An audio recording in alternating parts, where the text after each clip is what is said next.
السلام علیکم ورحمۃ اللہ وبرکاتہ نحمدہ ونصلی علی رسولہ الکریم۔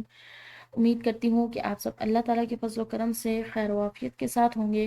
میں آپ سب کو اپنے چینل ایزی قرآن لیسنز پر دل کی گہرائیوں سے خوش آمدید کہتی ہوں۔ آج ہم پڑھیں گے سورہ بقرہ کی آیت نمبر 270۔ اس آیت مبارکہ کی ہم تلاوت بھی کریں گے اور ساتھ ساتھ ہم اس کی تجوید بھی سیکھیں گے انشاءاللہ العزیز۔ تو چلیے بغیر تاخیر کے بڑھتے ہیں اپنے سبق کی طرف، اور سبق کی ابتدا اللہ جل شانہ کے بابرکت نام سے کریں گے۔ اعوذ باللہ من الشیطان الرجیم، بسم اللہ الرحمن الرحیم۔ آیات مبارکہ دیکھیں۔ وَمَا، ساتھ ساتھ ہم اس کی تجوید بھی دیکھیں گے۔ وَمَا، یہاں پر میم کے بعد الف مدہ ہے، اس کو ہم ایک الف کے برابر کھنچاؤ دیں گے۔ ساتھ میں اس میم کے اوپر چھوٹی مد ہے تو اس کو مزید کھنچاؤ کے ساتھ پڑھا جائے گا۔ وَمَا أَنفَقْتُم مِّن نَفَقَةٍ، اس کو دیکھیں۔ انفاق، نون ساکن ہے، اس کے بعد فا ہے جو کہ حروف اخفا کا ایک حرف ہے، تو اس کو ہم مخفی کر کے پڑھیں گے۔ انفاق، قوف حروف قلقلہ میں سے اس کو ہلاتے ہوئے ادا کیا جائے گا۔ انفاقتم، یہاں پر دو میم جمع ہو رہے ہیں، یعنی کہ پہلا میم ساکن ہے، دوسرا میم مشدد ہے۔ تو جہاں پر بھی ایسا ہو کہ دو میم ہو، ایک میم ساکن ہو دوسرا میم مشدد ہو، تو ان دونوں میم کو آپس میں ملا کر ادا کیا جاتا ہے، یعنی کہ دونوں میم کو ایک میم کی طرح پڑھا جاتا ہے۔ جیسے کہ یہاں پر ہم اس کو پڑھیں گے۔ انفقتم من، ٹھیک ہے، اور یہاں پر نون، اس کے بعد نون، پہلا نون ساکن ہے دوسرا نون مشدد، لیکن یہاں پر قاعدہ یہ ہے کہ نون ساکن کے بعد یا پھر تنوین کے بعد، ٹھیک ہے، چار حروف یا واو میم اور نون، ان میں سے کوئی حرف آ جاتا ہے تو وہاں پر ادغام بالغنہ کیا جاتا ہے، تو یہاں پر ہم اس کے ساتھ غنہ کو بھی ملا کر پڑھیں گے۔ اس کو دوبارہ سے پڑھتے ہیں۔ انفقتم من نفقات، ٹھیک ہے، آگے دیکھیں۔ او نذرتم من نذر، ٹھیک ہے، اس کو دوبارہ سے دیکھتے ہیں۔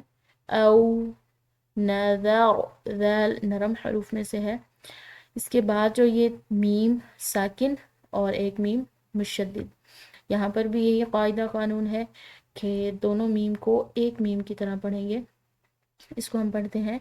او نذرتم من نذر، یہاں پر نون ساکن کے بعد نون مشدد ہے تو اس کے ساتھ ادغام بالغنہ، یعنی کہ اس کو غنہ کے ساتھ مدغم کر کے پڑھا جائے گا۔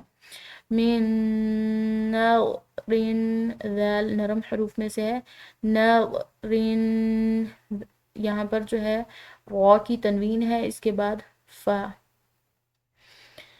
فا جو ہے یہ حروف اخفا کا ایک حرف ہے، تو تنوین کے بعد اگر حروف اخفا کے حروف میں سے کوئی حرف آ جاتا ہے یا پھر نون ساکن کے بعد حروف اخفا کے حروف میں سے کوئی حرف آتا ہے تو وہاں پر اس پر جو تنوین ہوتی ہے یا نون ساکن ہوتا ہے اس پر اخفا کیا جاتا ہے، اس کو مخفی پڑھا جاتا ہے، جیسے کہ یہاں پر ہے نَذْرٍ فَإِنَّ اللَّهَ، یہاں پر نون مشدد ہے، مشدد نون پر غنہ ہوتا ہے، اس پر ہم غنہ کریں گے، اور ساتھ میں لفظ اللہ کی لام پور ادا کی گئی ہے کیونکہ پیچھے کے حرف یعنی کہ نون کی زبر ہے۔ فَإِنَّ اللَّهَ، آگے دیکھیں۔ يَعْلَمُ، عین حلق سے ادا کریں گے۔ يَعْلَمُ، یہاں پر ہا پر ہم نے وقف کیا ہے، یعنی کہ جو اس کی الٹی پیش ہے اس کی حرکت کو ہم نے نہیں پڑھا کیونکہ آگے وقف مطلق کی علامت ہے۔ يَعْلَمُ، آگے دیکھیں۔ وَمَا، میم کے بعد الف مدہ ہے، اس کو ہم کھنچاؤ دیں گے۔ وَمَا لِلظَّالِمِينَ، لغ، غو جو ہے ٹھیک ہے یہ موٹے حروف میں سے ہے، پر حروف میں سے ہے، اس کو ہم موٹا ادا کریں گے، لغ غالمین، اس کے اوپر کھڑی زبر کی وجہ سے اس کو ہم نے کھنچاؤ دیا ہے۔ اسی طرح یہاں پر یا جو ہے یا ساکن، یہ یا مدہ ہے، اس کو ہم کھنچاؤ دیں گے ایک الف کے برابر۔ اس کو دوبارہ سے پڑھتے ہیں، وَمَا لِلظَّالِمِينَ